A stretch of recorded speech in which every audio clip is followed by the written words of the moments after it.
anymore. He's too far gone. Let me explain something to everybody, because I noticed this toward the end of last season, really the middle of last season. So either it's a coincidence, I just said something and it turned out that now everyone's catching up, or I was actually noticing something. Maybe the same thing the Philadelphia front office was noticing. That's why they drafted a quarterback in the second round. People still trying to rationalize that one away. Come on, for a 26-year-old on a franchise contract, you draft a quarterback in the second round for depth in the second round with all the problems the Eagles have? Stop it. Carson Wentz has been outplayed by every single quarterback or every opponent he's faced this year. And he hasn't exactly faced a who-who. It's mostly backups and third stringers and Daniel Jones a couple times. He has yet to outplay an opponent.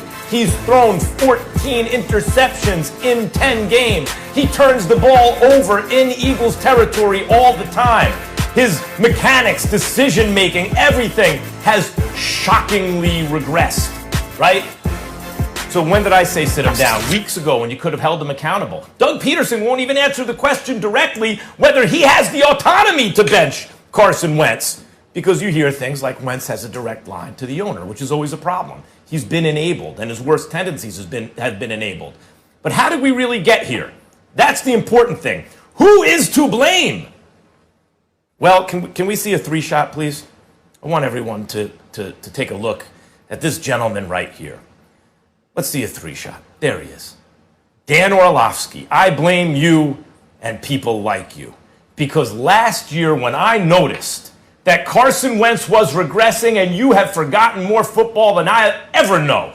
You are so great at breaking down tape that you noticed it too, obviously. You started making excuses. And so what happened? At the end of last season, Carson Wentz beat the NFC East 4 times. The most putrid division in the history of football until this season's NFC East. And I noticed, wait a minute, he's lucky to win these games. These are awful teams. Don't tell me about Eagles injuries.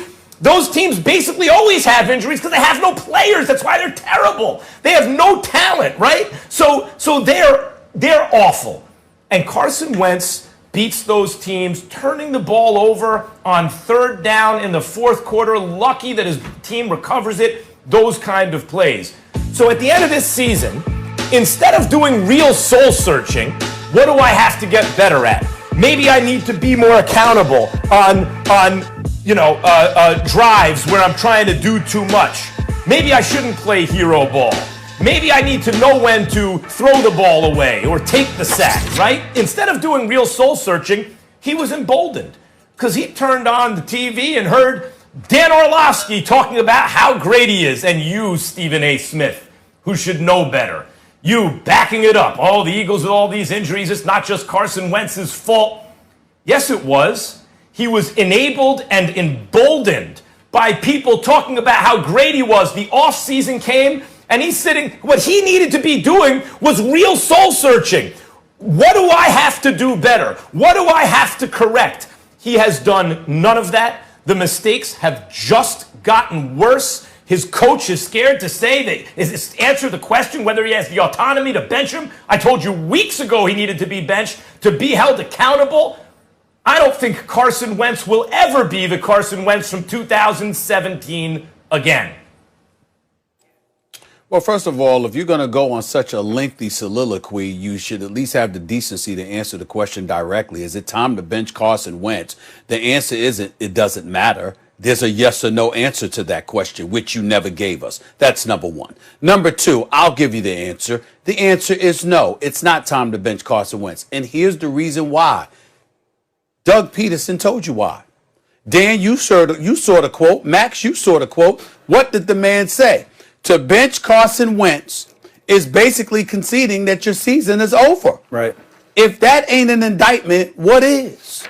We saw Brian Flores bench Ryan Fitzpatrick to bring in a rookie quarterback because he said that's the change we think we needed. Then we saw him bench Tua yesterday because the team needed a spark and he was underperforming. We've seen throughout NFL histories starting quarterbacks get benched many, many times in the best interest of the team, not just for the future, but the immediate future. We've seen that. So for Doug Peterson to say that is the ultimate indictment against Jalen Hurts, because what he's saying is this young brother is not ready. And if we would have benched Carson Wentz, as bad as he has been, 14 touchdowns, 14 interceptions, ain't even completing 59% of his passes. This brother right here, with those numbers, if we bench him, we're saying, even at 3-6-1, with him playing horribly, our season is over. That's all you need to know about Jalen Hurts, that he ain't ready. Because Doug Peterson said that as a quote. So that's where I'm at with it. Of course, Carson Wentz looked bad. He looks awful. But Dan, I'll pass it to you by saying this. Yes, we made all of these excuses. I tweeted yesterday about Max Kellerman. And you know what? I'm done with Carson Wentz. You know what, Max? You're right. I got it because he looks that damn bad. But it didn't mean that I'm denying what their offensive line was giving them. It didn't mean I'm denying all the injuries they sustained. It didn't mean I'm denying them being bereft of weapons the way that they are. All I'm saying is he's so bad with that pick six that he threw yesterday, which was so inexcusable. I've just lost all patience with him. But clearly, Jalen Hurts ain't the answer, because if he had anything to give you, Doug Peterson would have put him in there. Dan, the floor is yours. All right, so first of all, before I say anything, let me get this out of the way. Carson Wentz is not playing good football. He's just not playing good enough, okay? Now, is it time to bench Carson Wentz? Absolutely not. That's ridiculous talk. Okay, if we're going to play Jalen Hurts, he's a very specific style of quarterback, right? He's going to be the quarterback run where you're going to get the zone reads and the RPOs and the play action pass. You know what that takes? Creativity on offense. You know what the Eagles lack? Creativity on offense. So don't tell me it's time to bench Carson Wentz because I've got this backup quarterback with Jalen Hurts that I can get super creative with. You can't get creative with Carson Wentz. So you're certainly not going to get creative with Jalen Hurts. If there's anything to bench in Philly right now, it's their offensive scheme. Their offensive scheme stinks in Philadelphia right now. It's bad. I'm going to take everyone through the game yesterday. And everyone can tell me that these are about excuses. No, it's not. It's my job as an analyst to analyze what's going on. So they go down in the first drive of the game yesterday, and they go right down the field running the football. And then Miles Sanders fumbles. The weather's awful. That's fine, okay? The very next drive, they come out and start throwing the ball. Why? You just went down the field.